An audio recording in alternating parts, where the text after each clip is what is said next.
Are mainstream companies starting to get scared by this rise of indie games? I I like to think the answer is yes. I really do. Because this will be the third game. And for those that don't know what I'm talking about, I'll give you a little context. Hollow Knight Silksong came out last week. I believe Thursday was the day it came out. And it saw an unbelievable 562,000 concurrent players in the first 2 or 3 days. That is crazy, especially when you put it into context of the Schedule 1 release earlier this year, which was a single developer, 455,000 concurrent players, and then Expedition 33, which was a small team, I believe, of 30 people out of France. I could be wrong about that. That was 145 concurrent players. I do believe Expedition 33 is a different case. That was a much more mainstream game that was done by an indie company. Schedule 1 and Hollow Knight, though, both Australian, as Australian myself, that warms my heart to see these Australian companies doing well. Over the 400 or 500,000 concurrent players. That is amazing to see.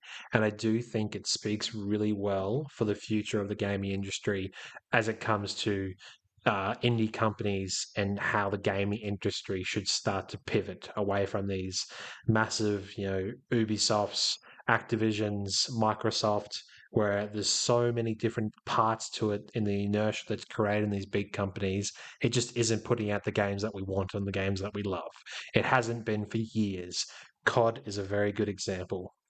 I know a lot of people love COD, especially the newer generations, but if you really talk to the mainstream opinion, is that franchises like Call of Duty and I'm trying to think of some of the others, even franchises like Fortnite's seen a massive downturn in players because as the company gets bigger, it loses the grassroots feel to it. That made it big in the first place. Maybe not Fortnite. Fortnite might be a bad example, but COD is the biggest example that everyone sort of turns to immediately as these companies get bigger and more successful and hire on more departments, more HR, more different, hurdles in the way of actually producing a good product, you know, they start to go to shit. Let's be honest. And now with Hollow Knight Silk Sun releasing and absolutely destroying records, I do think this is a really good indication of that we're going to see some more good games come out this year and maybe even next year. Um, I was watching a lot of the gaming showcases that have been on recently. Some good prospects, some not so good. Uh, but any indie companies looking at these releases this year, it's going to inspire some people to come out and make some good games. So yeah, I do think this is big news, and I noticed that GameSpot and IGN aren't really covering it, not as much as they should have. I think GameSpot had one article on it. I don't think IGN had any articles on it whatsoever. Um, but the fact that Hollow Knight actually crashed Steam, the sheer volume of people that were trying to get on and buy the game the night of release, they had some issues. They crashed Steam for a bit. People were seeing error messages. Steam was crashing and closing.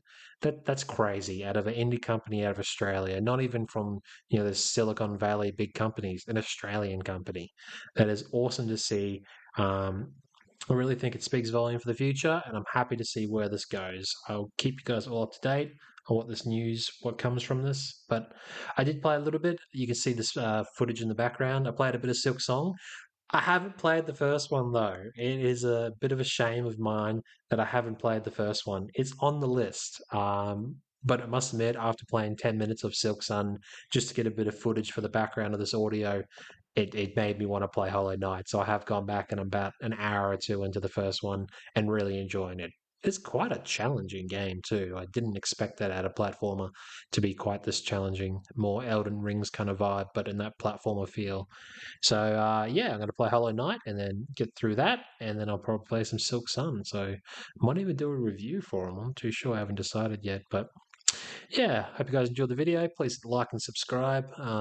My first video on this channel, not my first video ever. I have had YouTube channels in the past, but my first video on this channel. So hope you enjoy it. Let's try to get to 5 subscribers as quick as possible. I think 5 is a nice, good number to start with. Thanks, guys.